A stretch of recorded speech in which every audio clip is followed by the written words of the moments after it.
I'm going to keep it a little close for a minute. So I'm going to say I'm working on a project that is very exciting, and it's very time consuming. However, it will probably be hopefully my life's greatest work. And you're probably guessing what it is. You're pregnant? I'm pregnant. I know. It's going to take a lot of time. My life's greatest work. You know what? I do feel like I'm birthing something. Yes. I really do. Yes. I'm not pregnant. That's funny you said that. I'm actually, here's some personal life updates. You're listening to the Real Business Connections Network. Real Business Connections Network. Powered by Balbert Marketing, LLC. Subscribe now and check us out at realbusinessconnections.com. Enjoy the show.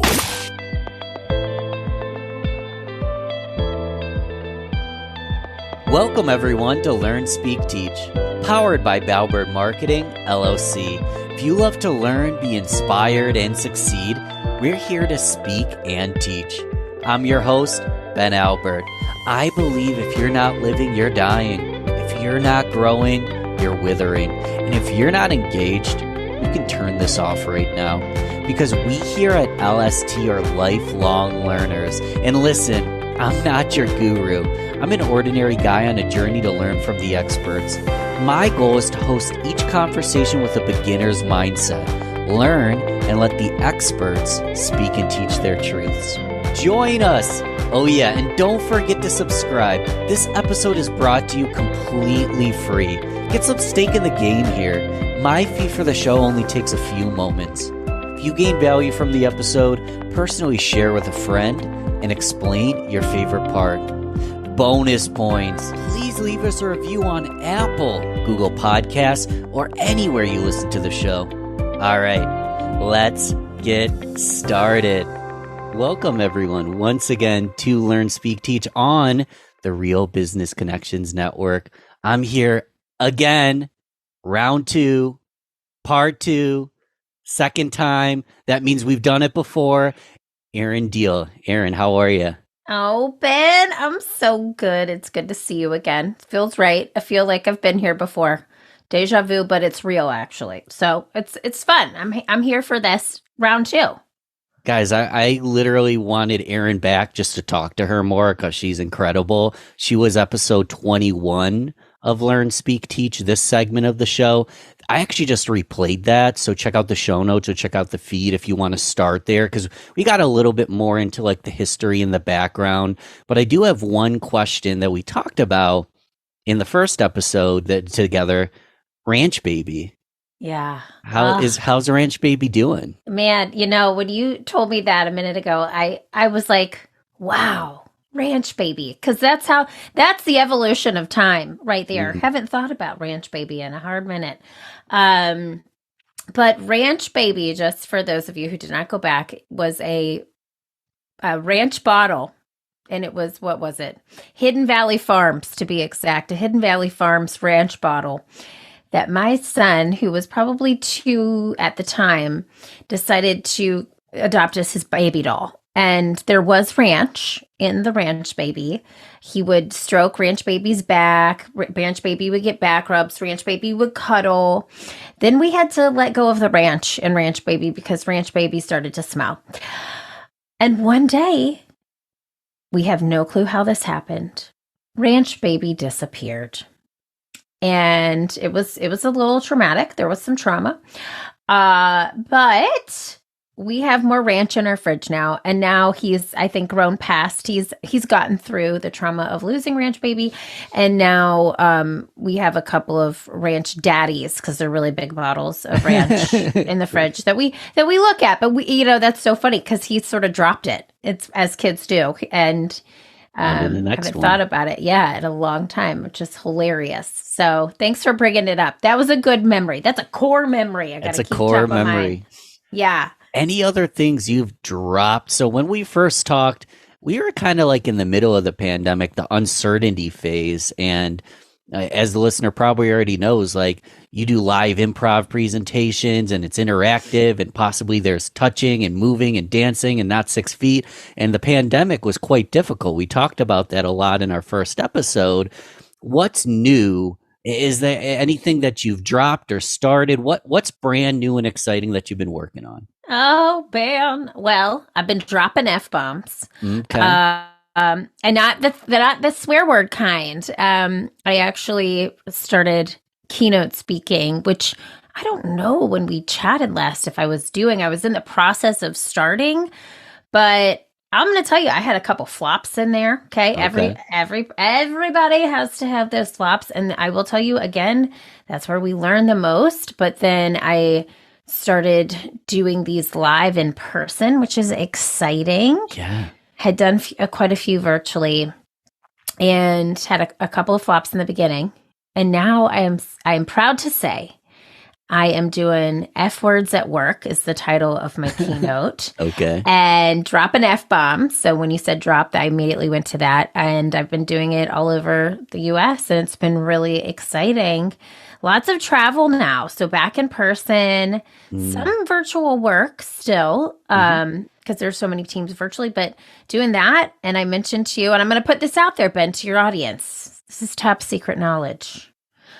Actually, I haven't even told my own audience this yet. So I think I got to peep this one. I got to peep it. But I'm working on it. Just so you know, this probably won't come out for 90 days anyway. So as long as you get it out to your audience first and nothing. Yeah. Well, I'm going to keep it a little close for a minute. So I'm going to say I'm working on a project that is very exciting and it's very time consuming. However, it will probably be hopefully my life's greatest work. And you're probably guessing what it is. You're pregnant? I'm pregnant. I know. It's going to take a lot of time. My life's greatest work. You know what? I do feel like I'm birthing something. Yes. I really do. Yes. I'm not pregnant. That's funny you said that. Here's some personal life updates.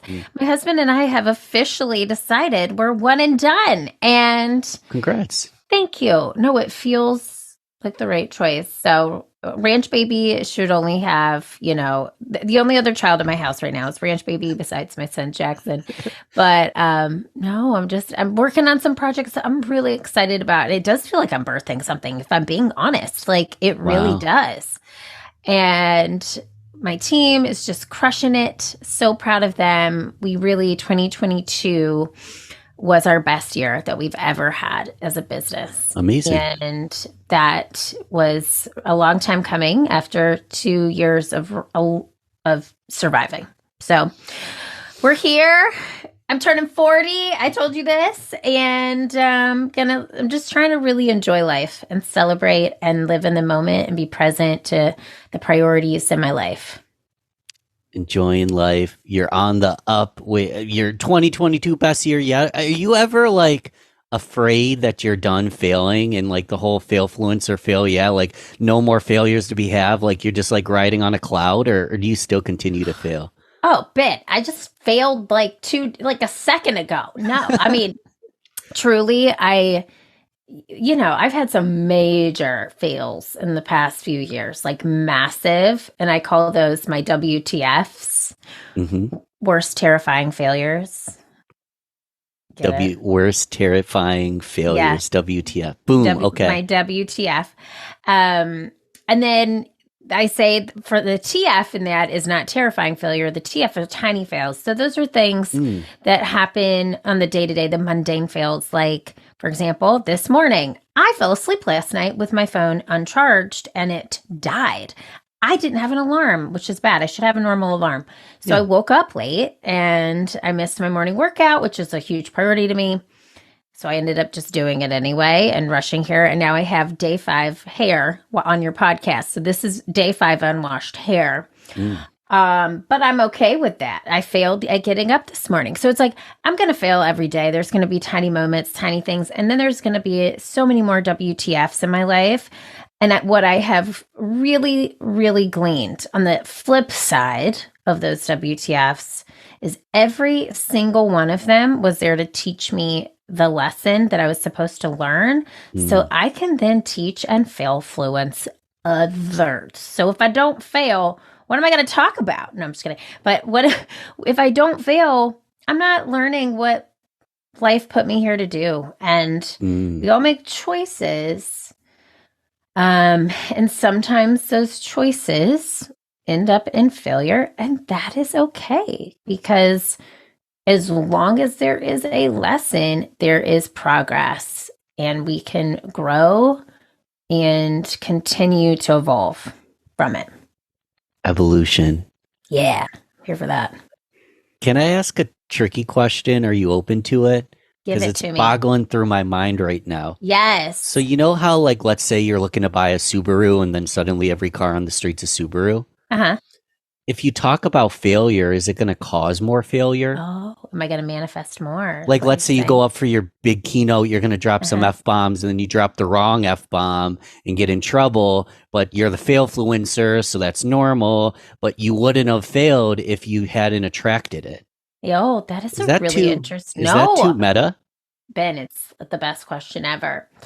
So I think for me, I don't look at my self-proclaimed title as a fail-fluencer as an opportunity to manifest failure. I look at it as an opportunity to teach. I think my whole life I have been really self-deprecated. I use humor to help people. And for me, what teaching about failure really does is it allows people to humanize themselves. It allows people to stop trying to go to work and be this robot. It allows them to show up authentically, because life is about failure. And so I actually look at it as the opposite, because I'm teaching about it. I'm actually connecting people to a greater source within themselves. And I'm teaching them, if we can get comfortable just knowing that these things are going to happen in our day-to-day lives,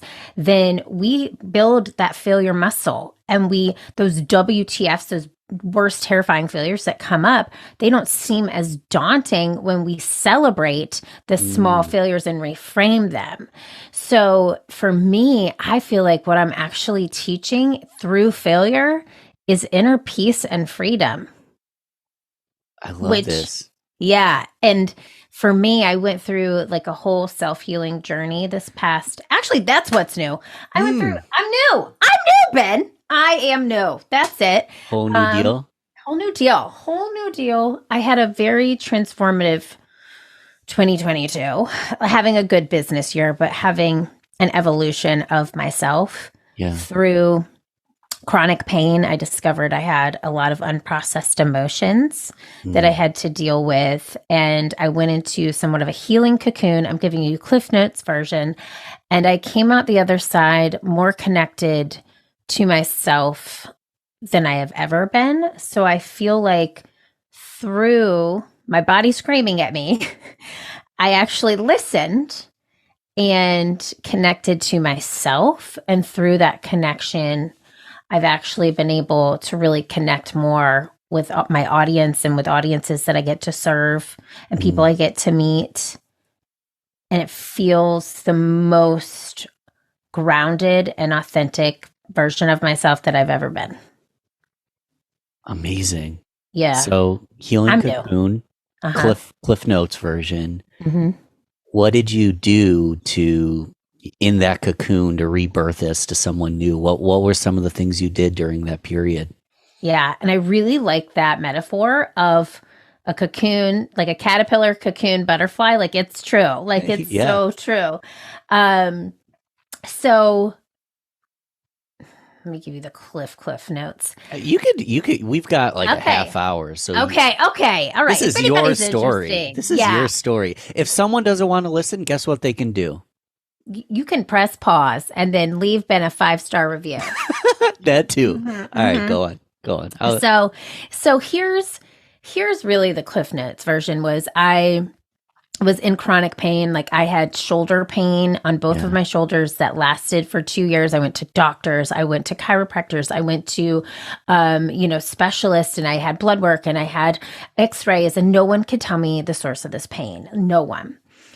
Till I went to an intuitive coach that I've known for a long time, and he suggested a book called When the Body Says No by an author, Gabor Mate. I read this book coming back from a keynote that was the flop on a plane on a red eye. I read the last page. I closed it. I started sobbing like ugly Kim Kardashian cry tears on this plane because it spoke to me. And it was really about when we have manifested pain in our bodies, when it is undiagnosable and it is chronic, it is most likely due to unprocessed emotions. So that led me on just a self-discovery journey. I started reading a ton of books on this mind-body connection, and I did my own healing. And what this really looked like was a lot of journaling, a lot of crying, a lot of meditation. I sort of cocooned myself at home. I'm a very extroverted social person. I didn't want to do anything.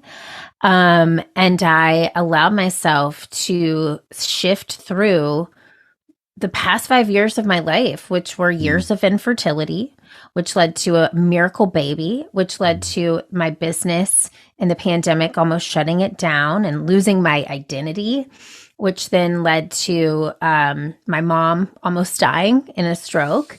All of these things. Then I moved across the country and started a brand new life. Wow. I just kept pushing forward and disassociating with work and never stopped to process any of it. So I equate this with, if you've ever seen the show on Netflix with Marie Kondo, do you know who that is? Yeah. Does this bring me joy? Yes. Okay.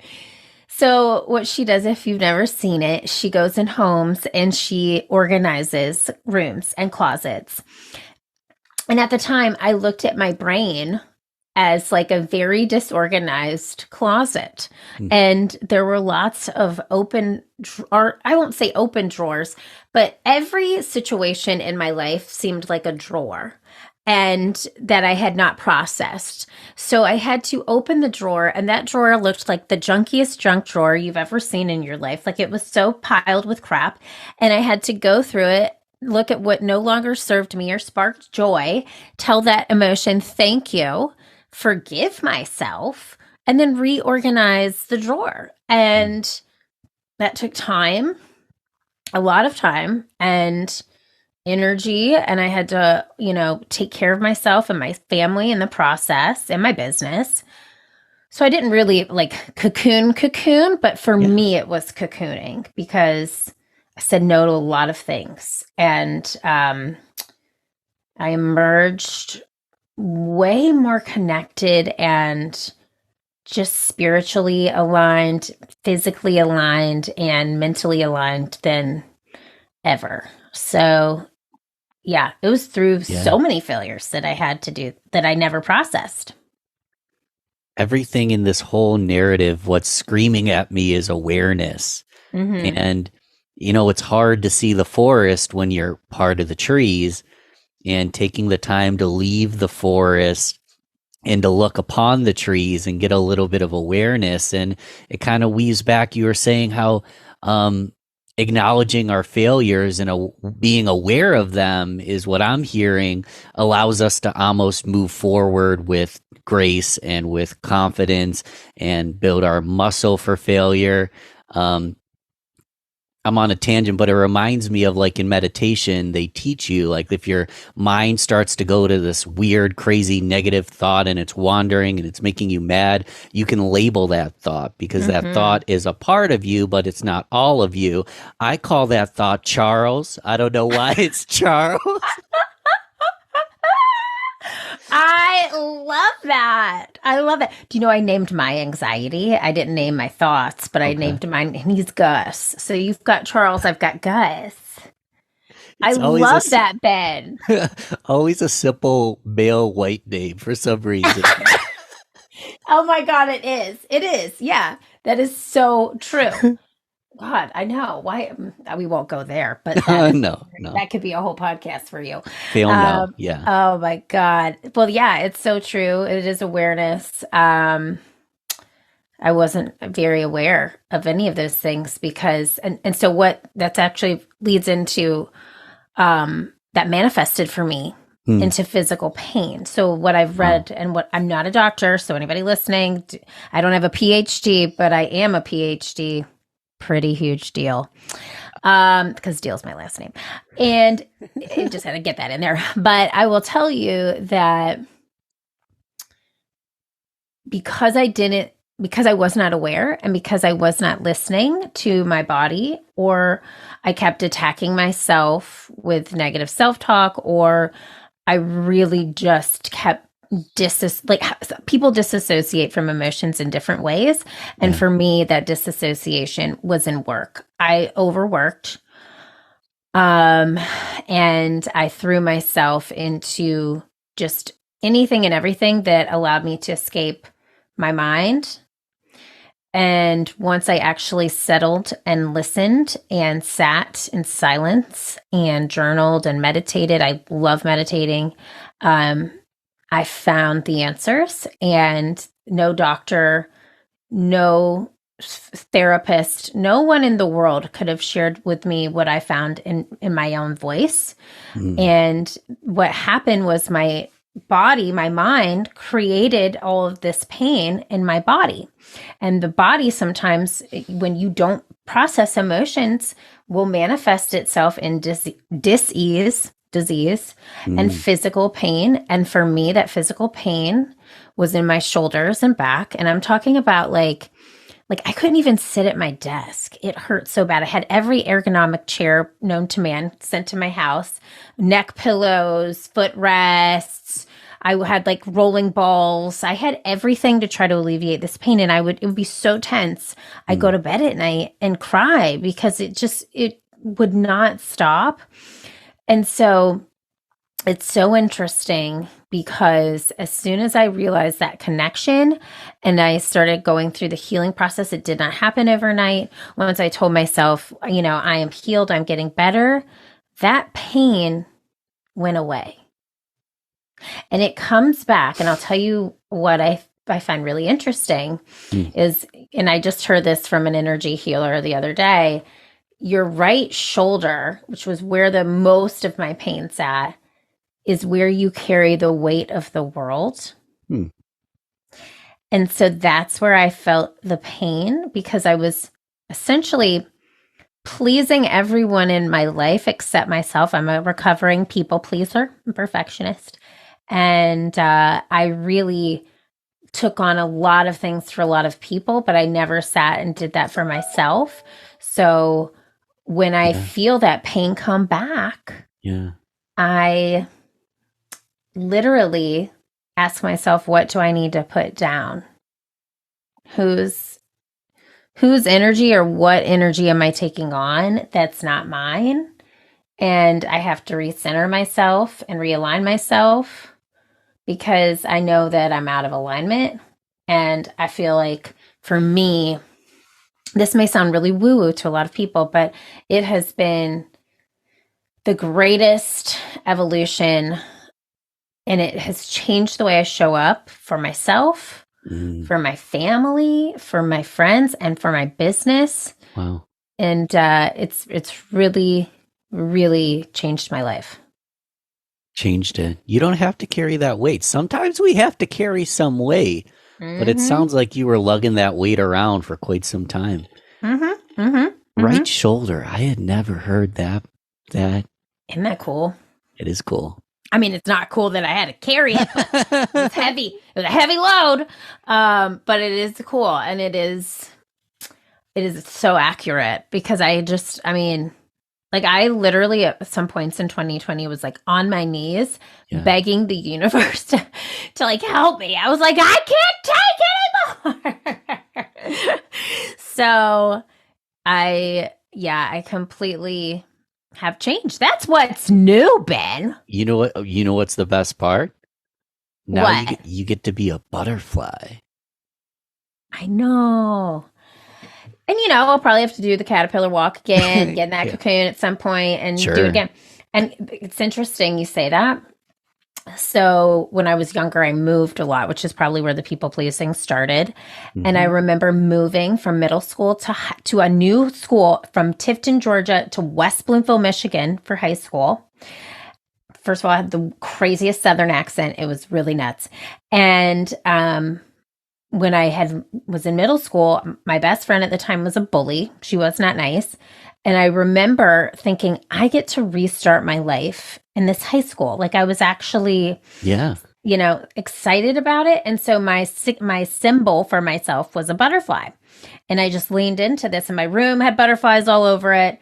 It's always been sort of my symbol. And I have this giant butterfly in my office right now. Mm-hmm. But It is a very for a lot of people, it symbolizes the same thing. But I've known it from a really young age that it is symbolic to me. Powerful. Let's do a hard stop and take a laugh break. Okay. Tell the listeners in your culture, what is a laugh break? Oh my God, that was like perfect. First of all, it really made me laugh because I was like, yeah, we're going down like a really deep rabbit hole here. This is a light show, everyone. This show doesn't have to be light. It's and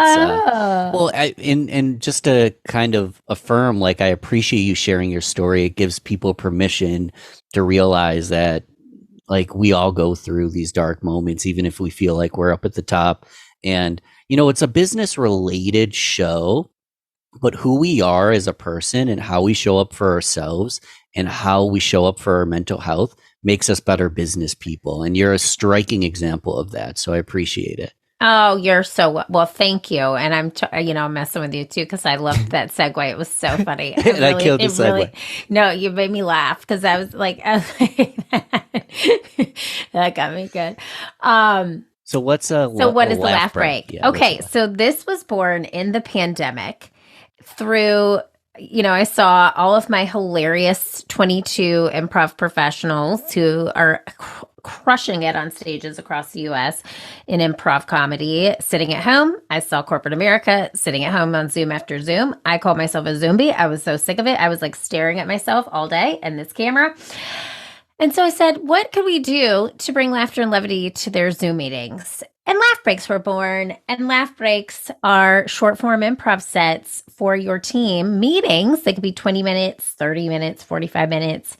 But we use short form improv to an audience participation in the chat box. And we're on video to make your team have a giggle in the middle of your workday. It's so needed even now. That was really popular for us at the end of 2020, especially during the holidays. I think we did 25 laugh breaks in like three weeks.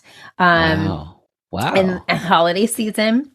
So that was fun. But to date, we have done over 100 laugh breaks with teams, and it's still a thing we do, and people really enjoy it. But I will also say in person is really coming back for us with a strong vengeance. Laugh breaks are completely virtual, and we will have them forever, and they're so fun. Love it. You could do you do in person laugh breaks, or you're more doing a full presentation in person? Or? Yeah, we do more short form improv / sketch in person. Sure. And we can do it in person. It's just, it's more incorporated with a conference or an event usually. It's a lot more planning involved. Laugh breaks, literally, you can go on our website. You could book one in 24 hours or 48 hours, not 24, 48 hours. And you can book, pay, and we'll show up in 48 hours. And because we know what we're going to do loosely, but it's improvised. So there's not a ton of logistics involved. We can give you a Zoom link, or you can provide one for us. And it's so easy. And that is just, it's been, I really love them. That gave me a lot of joy, gave my team a lot of joy. It was a way for us to see each other. I used to do a ton of them, and now I've sort of stepped back from them just because my special project. And it's been really fun though to watch and to keep people playing. So So fun. fun. Let, Yeah. let's do like a short form. It's going to be a fail break because I don't know what I'm doing, but Yes. Okay. I'm here for you. Want to do actual improv, and this might be. Let's. Oh, okay. I'm going to do one that so doesn't. let's set a stage here. Okay. Why would this be beneficial for us to do this kind of improv? How is this going to help me? Like, other than having a laugh real quick, does this make me a better person? Does this make me a sexier person? You tell me, what's the point in doing all this? So, laughter helps not only your nervous system calms down, it gets you out of fight or flight mode, and it helps you just recompose yourself. Think about the times when you're laughing at work, how much more you enjoy being there. So, it not only helps with employee engagement, it helps with internal engagement, it helps with bringing endorphins and joy and calming our nervous system. I actually had the founder of laughter yoga on my podcast recently. He's in India. It was the coolest thing. I mean, we laughed and I had COVID. I'm going to tell you this. I had COVID while we recorded the episode, right? And so, but I'll tell you, I started the call feeling like crap. Yeah. I ended the call feeling amazing. Wow. Because and I told him, I was like, I don't even feel sick anymore. And he didn't know I had COVID until the end. But I was like, it's so true how laughter can really help you manifest positive vibes into your life. It can change your frequency, but at work, it can really change your engagement and it can change your nervous system from feeling stressed to feeling at ease, which allows productivity to flow. So that's really, I mean, this, again, not a doctor, PhD, but not a doctor. But that's what I know. And I've lived human experience to tell you that it works. So, okay, let me ask this. Do you want an activity that we use in a laugh break that's just pure entertainment? Or are you looking for an improv activity that's more edutainment? Edutainment. Okay, let's do that. All right, let's do yes and. This is easy. Okay. And this will be great if you're just listening or if you're watching this on video. So, because some of the laugh break ones use physical movement. So this will be easier. Okay, so here's what's going to happen, Ben. You and I are going to plan. When's your birthday? June 23rd. We're going to plan Ben's birthday bash. Pew, pew, pew, pew, pew. Yes, can't wait. All right, so here's what's going to happen. You and I are going to come up with food, entertainment, and a location for your birthday, okay, in June. So it's going to be warm. And the caveat is when we share an idea with each other, we're going to just say yes and to each other's ideas, okay?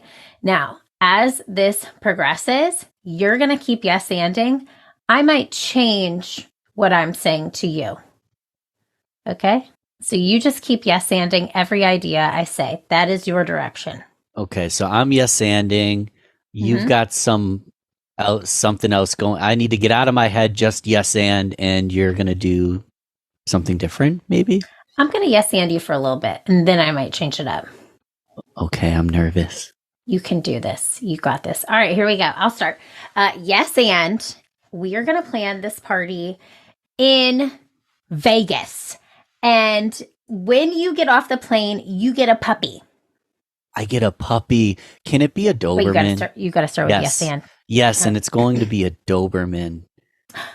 Yes, and around that Doberman's neck is a collar, and inside of that collar is a little basket, and inside of that basket is $500.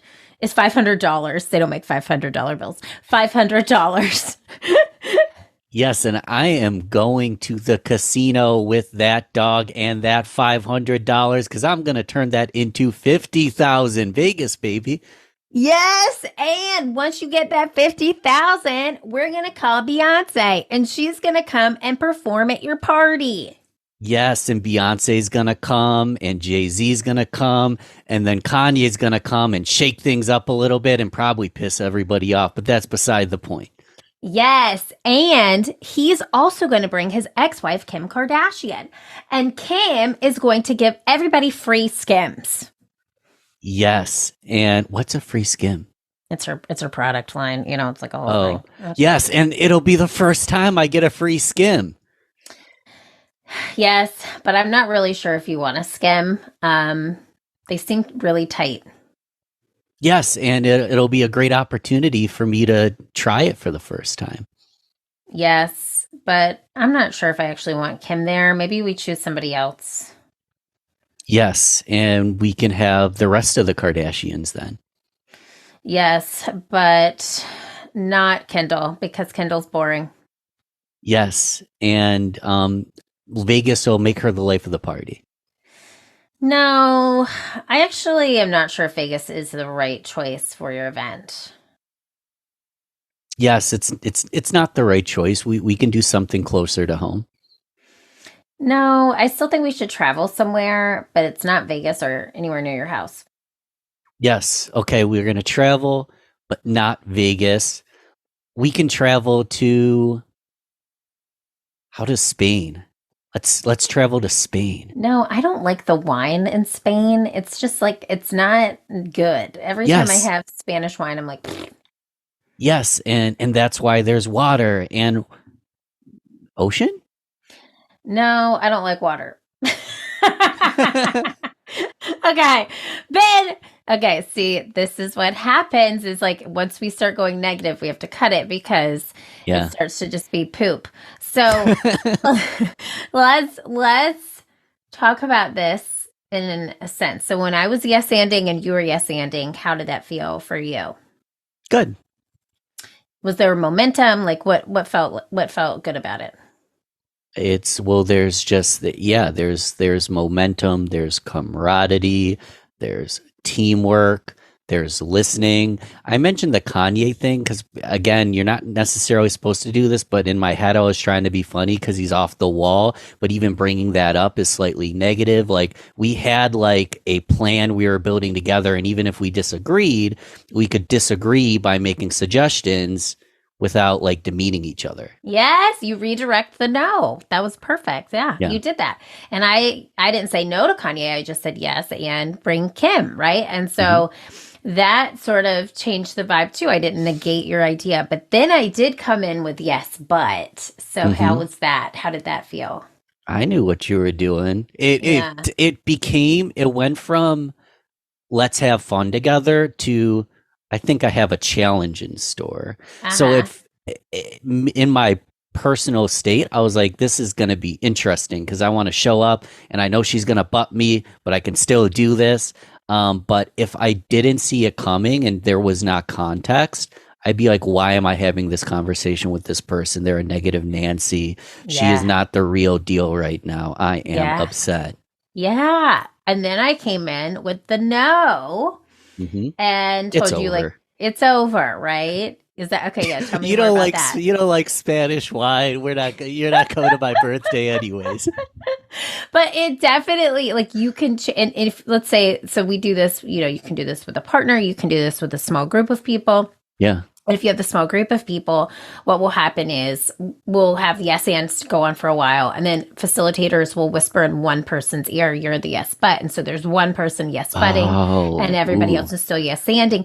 And the volume, you can just hear the volume of the room go down with that yes but, and then we keep that yes but going, and we add in a no because person. We whisper in that person's ear, "You're no because," and then you have all these yes anders, a yes but and a no because, and people are like ready to jump at each other. Like we have to cut it pretty quick because this momentum, we start with that positive energy.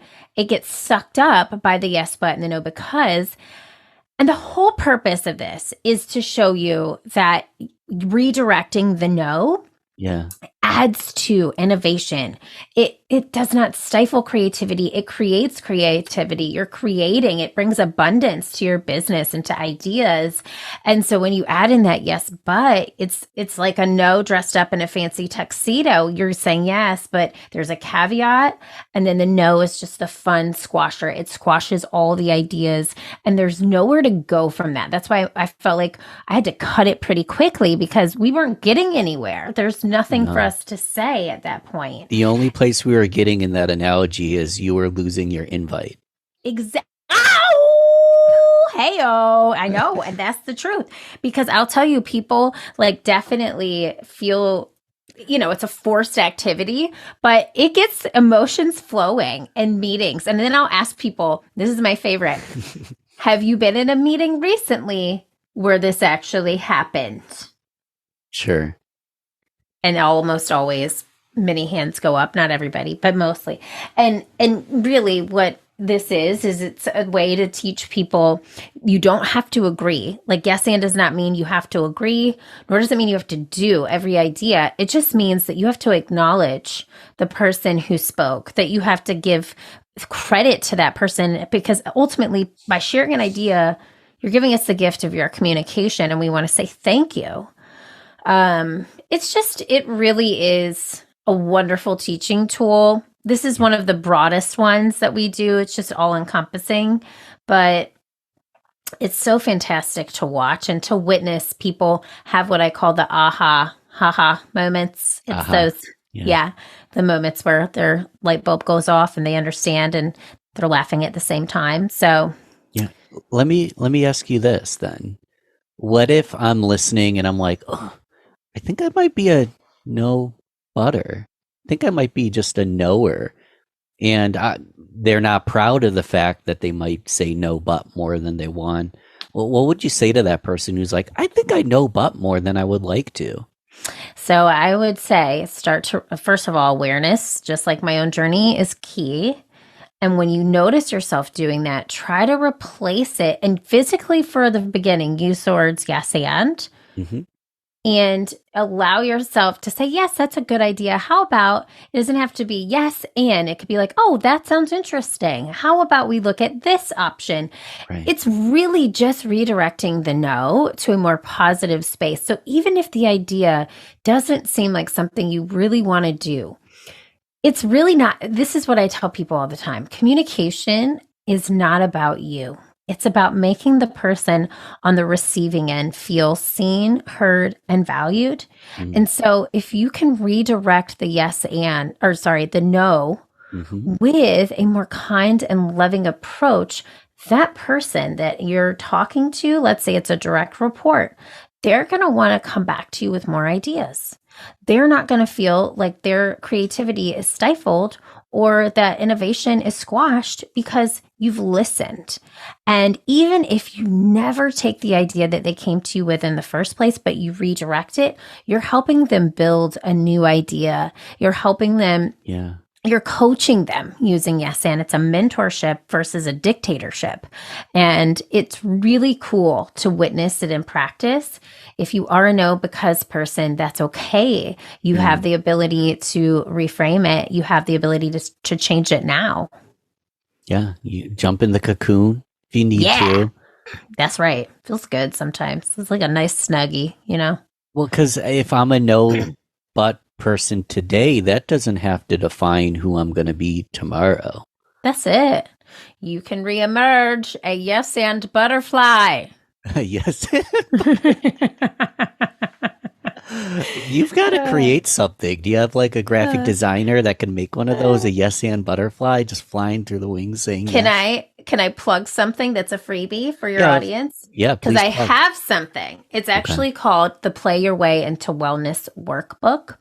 And so we're really, because of this journey, we're really focused on self-care. And it's all about so you take a quiz to find out your wellness avatar. And it's really interesting. The wellness avatars range anywhere from like the CEO, where you schedule in your wellness, to the idealist who's like super into wellness, to the person who doesn't care about wellness at all. And then we give you improv activities, energy boosters, and rituals that you incorporate into your day in this Play Your Way into Wellness workbook. And it's a 23-page PDF for free. And you just get it by going to our website. It's a pop-up on our site.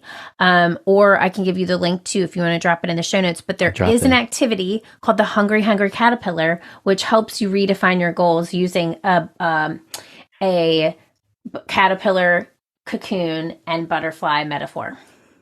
That'll be in the notes. I will be downloading it, and I got to the wheel quicker because this is pre-recorded, so I'll have it and I'll do it with you.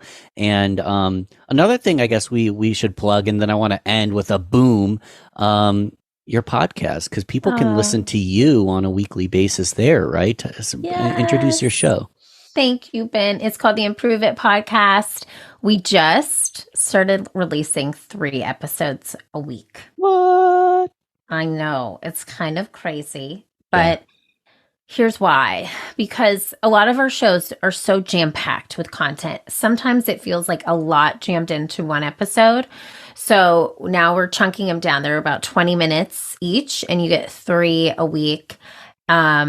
Some are solo shows, some are guest shows with 3 parts. It just depends on the week. And we are now intentionally giving a theme to every month. So the guests that we bring on pair with that intention.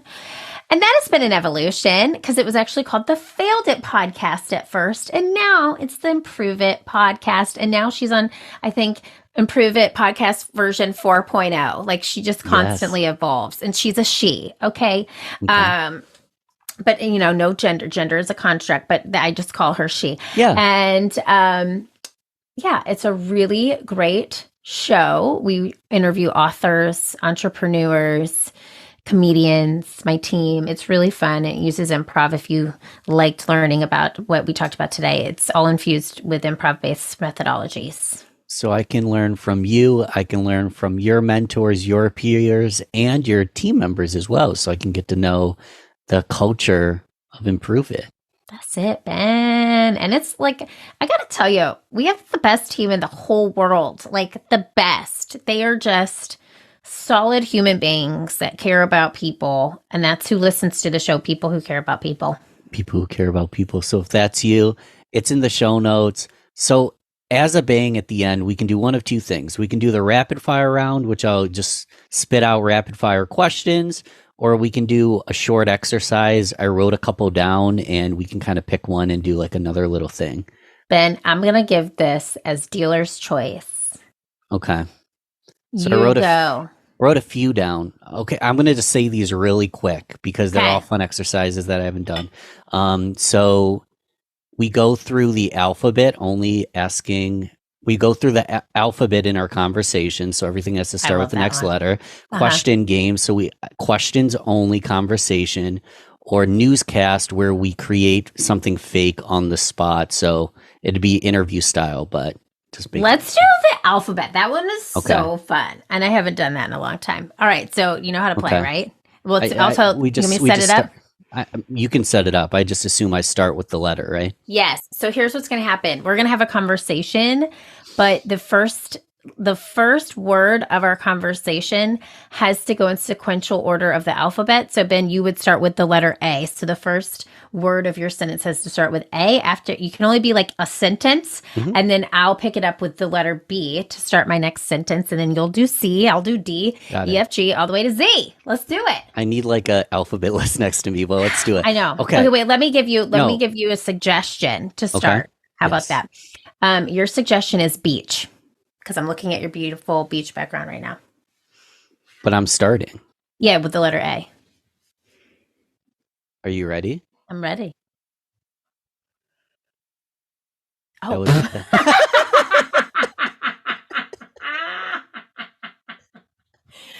But I wasn't really paying attention.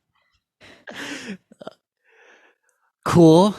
Let's get ready. We're going to the beach today. Down to do it. Every day. Down for some beach vibes. Fun at the beach is my constant vibe. Everyday constant vibe, fun at the beach. Let's go. Good times are always had at the beach. Have you ever gotten sunburned? I have gotten sunburnt so many times. I also got stung by a jellyfish. Jellyfish? Kind of cool, right? Yeah. I have to like redo the alphabet in my head. I know. So, because I know we don't have much time. So talk a little bit more. We're kind of goofing, but this is good for my brain power too, right? Yeah. It's a nice way to warm up your mind. Yeah. You know, it's funny. This game it's hard. It's hard because you have to listen, and then you have to also know the alphabet. That's the hardest part for me. I can listen to you, but the alphabet part. Yeah. And so you know what a trick I use is like you'll say, so you were about to do L, right? And so I was just thinking LM. So I just would listen to you, but I would think M. And then as you were going, I would say in, and for you, and I'd say oh. And so I would listen, but I would just like think of how to filter it through the next thing. So you're kind of, it's two parts, which it sort of defeats the listening exercises that I teach because you're thinking ahead and pre-planning. And you have to listen though, because you have to make it make sense to the last thing that you just said. But it is a really interesting way. And that's what I love about improv is, you know, when I was deep in my training as an improviser, you go to class, like I'd go to work and then I'd go to class for 3 hours at night. And I've been at work for 8 hours already that day. So I have a 12-hour day. And this was like 5 days a week that I would do this. I couldn't go to bed when I got home because my mind was racing because your mind, it's exercise for your mind. It's like going to the gym and you're working a different muscle. And so when that muscle gets used, it's hard to want it to shut off because it sparks creativity and it fuels connection. And it's a beautiful way to show up in the world. So I always say, if everyone in the world could take an improv class, what a world we would live in.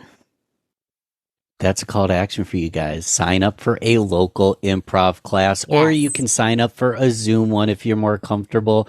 Or if you're still getting your toes wet, you can kind of listen to Erin's podcast, maybe throw together a lunch break, laugh break for your team and all that kind of stuff. But that's all in the show notes. And Erin, thanks for coming back on. I feel like we just scratched the surface, like still. So maybe we'll do a round 3. Let's see. But it's always a pleasure to have you. Oh my God, you are a joy and a delight. Everybody leave Ben 5 stars. He is the best. You are an amazing interviewer. Thank you. And you bring so much joy to the world. So keep going. Thanks, Erin. Thank you. Thanks again for listening to Learn, Speak, Teach, powered by Balbert Marketing, LLC. You need to go subscribe if you haven't yet. This show is completely free. If you gain value from the episode, personally share with a friend and explain your favorite part.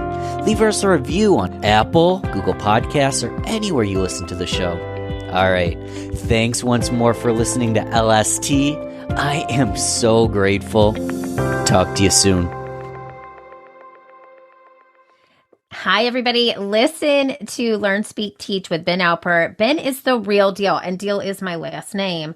However, he gives you the most informative information. He goes deep, he listens, and he truly cares about your growth. So check out the Learn, Speak, Teach podcast with Ben Alpert. He is a gem of a human being and will change the way that you show up in your business.